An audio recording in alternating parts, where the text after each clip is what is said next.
In 1936, the world turned its back on Ethiopia. As Mussolini's fascist planes dropped chemical weapons on Ethiopian villages, Emperor Haile Selassie stood before the League of Nations and warned, "It is us today, it will be you tomorrow." He was forced into exile, and for 5 long years, Ethiopia was occupied. But the spirit of the Ethiopian people never broke. On May 5, 1941, exactly 5 years to the day after the occupation began, the Lion of Judah rode back into his capital city.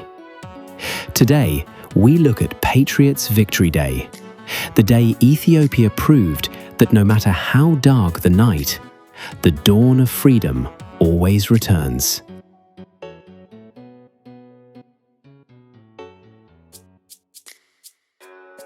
While the emperor was in exile, the fight was carried on by the Arbegnok, the Patriots.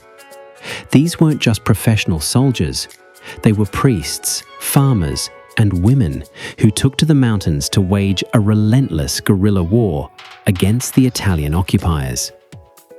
They sabotaged supply lines, harassed patrols, and refused to let the fascist administration feel a single moment of peace. Among them was the legendary female commander, Abebek Cherikos, who led her own unit into battle. They were the heart of the resistance, holding the line until the global tide of World War II turned in their favor.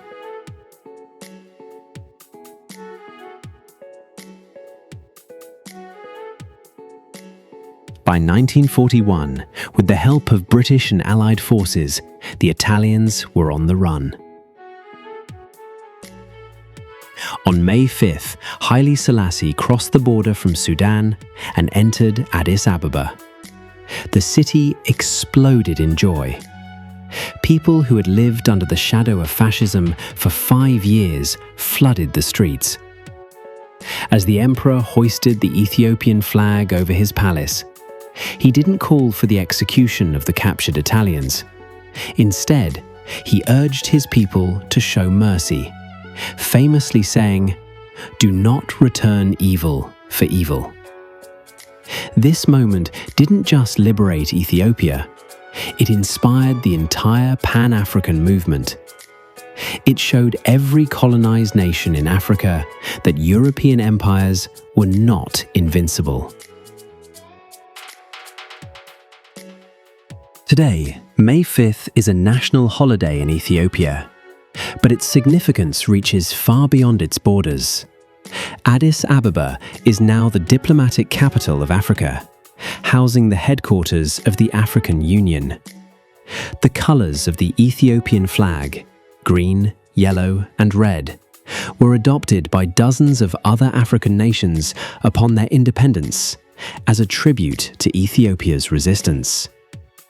When you see those colors on the flags of Ghana, Senegal, or Cameroon, you are seeing the legacy of May 5th, 1941.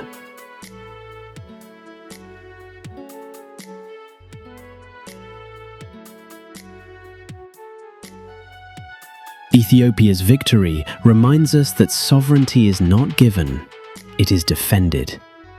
On May 5th, a nation reclaimed its soul.